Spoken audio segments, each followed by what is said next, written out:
కోటి విద్యలు కూటి కొరకే. చందమామ కథ. విదిశాపట్నం అనే ఒక పట్నంలో దురదృష్టవశాత్తు ఒక రోజున ఒక కుర్రవాడు చనిపోయాడు.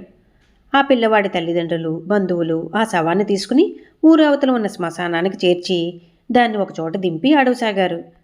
అప్పుడు సాయంకాలం. మరి కాసేపటికి ప్రొద్దుకుంగి చీకటి పడుతుంది. అప్పుడు శ్మశానంలో ఉన్న రాంబంధు ఒకటి వారి దగ్గర వాలి ఆ శవాన్ని చూసి కంటతడి పెట్టుకుంది.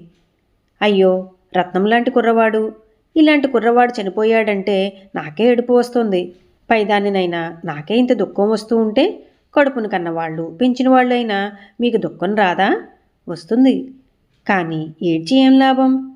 ఎంత ఏడ్చినా, గుండె బాదుకున్నా చచ్చిపోయిన పిల్లవాడు బతికి రాడు కదా. అంచేత గుండె రాయి చేసుకుని శవాన్ని ఇక్కడ వదిలేసి మీ దారిని మీరు వెళ్ళిపోండి. ఏమంటే చీకటి పడుతోంది.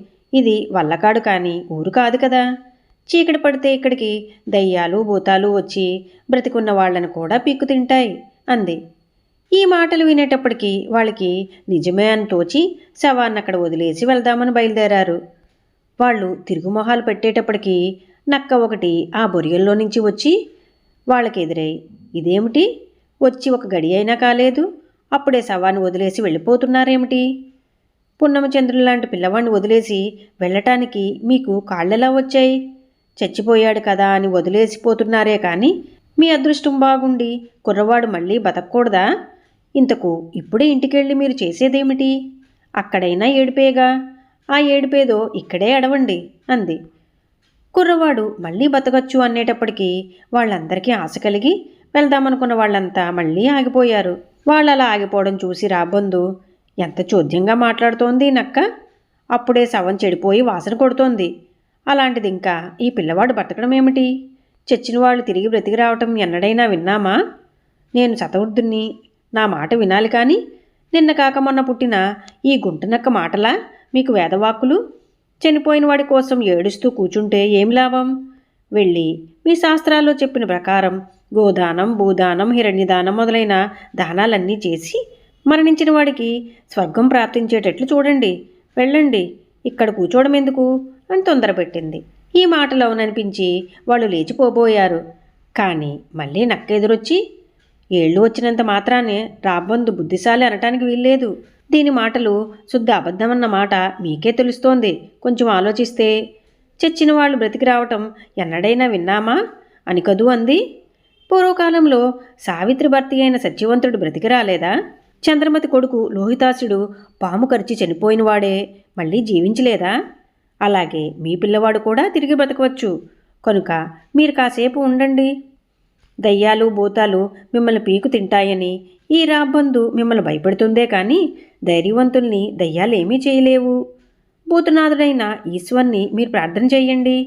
ఆ ప్రార్థన వల్ల భూతాలేవి మీ దగ్గరికి రావు సరికదా. శివునికి మీ మీద దయ పుట్టి మీ కుర్రవాణ్ణి ఆయన బ్రతికించవచ్చు కూడాను అంది. మామూలుగా ఉన్నవాళ్ళకి బుద్ధి పనిచేసినట్లు దుఃఖంలో ఉన్నవాళ్ళకి పనిచేయదు. రాంబంధు వెళ్ళమంటే లేచి నక్క వద్దంటే ఆగిపోయారే కానీ ఆ శవం యొక్క బంధువులు ఏ మాటలు నిజమో ఆలోచించుకోలేకపోయారు. ఆ రాబంధు నక్క ఒకదానికి వ్యతిరేకంగా ఒకటి అలా ఎందుకు చెప్తున్నాయో కూడా వాళ్ళు గ్రహించలేకపోయారు. ఆ రాంబంధుకు కానీ ఈ నక్కకు కానీ పిల్లవాడు చనిపోయాడన్న విచారం ఏమీ లేదు. అవి రెండూ కూడా అలా కళ్ళబొల్లి దుఃఖాన్ని ఒలకబోస్తూ మాట్లాడాయే కానీ మనసుల్లో ఆ రెండిటికీ కూడా ఆ శవం కనబడటం సంతోషంగానే ఉంది. ఏమంటే రాంబంధు నక్క కూడా శవాన్ని పీక్కు తిని కడుపు ఆకలి తీర్చుకుంటాయి. అందుకనే ఆ రాంబంధు నక్క కూడా అక్కడికి చేరినాయి. ఎటొచ్చి ఆ శవం నక్కకి దొరకకుండా తనే తినేయాలని రాంబంధు ఆలోచించింది. తనకి లభించాలంటే చీకటి పడకుండానే ఆ బంధువులంతా శవాన్ని అక్కడ వదిలేసిపోవాలి. రాంబంధు అన్ని పక్షుల మళ్ళేనే ఆహారం కోసం పగలల్లా తిరిగి చీకటి పడే వేళకి తన గూటికి చేరుకుంటుంది. ఆ లోపుగానే బంధువులంతా వల్లకాటిని వదిలిపోవాలని చెప్పి వాళ్లను పంపించి వేయడం కోసం గోదానమని, భూదానమని, స్వర్గలోకమని పెద్ద కబుర్లన్నీ చెప్పింది. అంతకంటే ఎక్కువ కబుర్లు చెప్పింది నక్క. రాంబంధు శాస్త్రాలు తీసుకొస్తే నక్క పురాణాలు తెచ్చింది. నక్కకు పట్టుకున్న యావ ఏమిటంటే చీకటి పడితేనే కానీ ఆ శవం దానికి దక్కదు. ఆ లోపుగా బంధువులంతా శవాన్ని విడిచిపోతే రాంబంధు దాన్ని కొంచెం కూడా మిగలకుండా పీకు తినేస్తుంది. అంచేత చీకటి పడే వరకు ఎలాగైనా ఆ బంధువుల్ని శ్మశానంలో ఆపగలిగితే రాంబంధు పొద్దు కూకింది కదా అని ప్రాణం విసిగి చక్కా పోతుంది. అప్పుడు బంధువులకు మెల్లిగా నచ్చచెప్పి పంపివేసి పిల్లవాడి శవాన్ని పూర్తిగా తనే భక్షించవచ్చు. కూటి కోసం ఇలా రాబ్బందు నక్క తమ తమ తెలివితేటలు కనబరుస్తూ మాట్లాడుతూ ఉంటే పొద్దు కుంకింది. బంధువులంతా నక్క చెప్పినట్లు ఒక మాటు ప్రార్థన చేసి చూద్దామని వందే శంభు ఉమాపతిం సురుగురం వందే జగత్కారణం వందే పన్నగభూషణం అంటూ పరమేశ్వరుని ప్రార్థించడం మొదలుపెట్టారు. ఇంకా రాంబంధు వాళ్ళెలాగా చీకటి పడ్డాక కానీ వెళ్ళరని, ఆ శవం తనకెలాగా దక్కదని నిశ్చయం చేసుకుని తన నోట్లో కరక్కాయ కొట్టిన నక్కకి మనసులో శాపనార్థాలు పెడుతూ ఎగిరిపోవటానికి సిద్ధపడింది.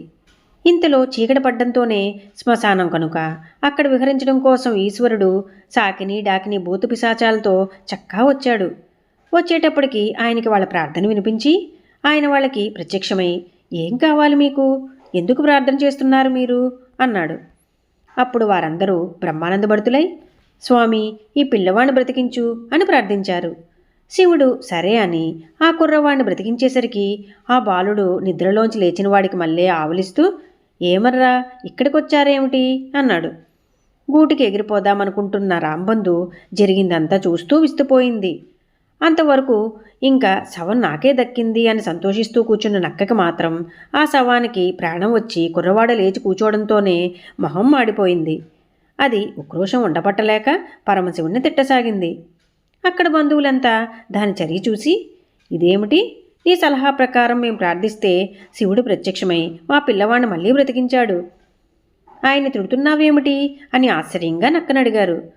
అప్పుడు నక్క, మీ పిల్లవాణ్ణి బ్రతికించమని నేను ఏడ్చానా, ఈ శవాన్ని పీక్కు తినొచ్చు ఎంచక్క అని నేను కనిపెట్టుకుంటే మధ్య ఈయన ప్రత్యక్షమై వీణ్ణి బ్రతికించి నా నోట్లో బెడ్డ కుట్టేశాడు అని ఆడవటం మొదలుపెట్టింది.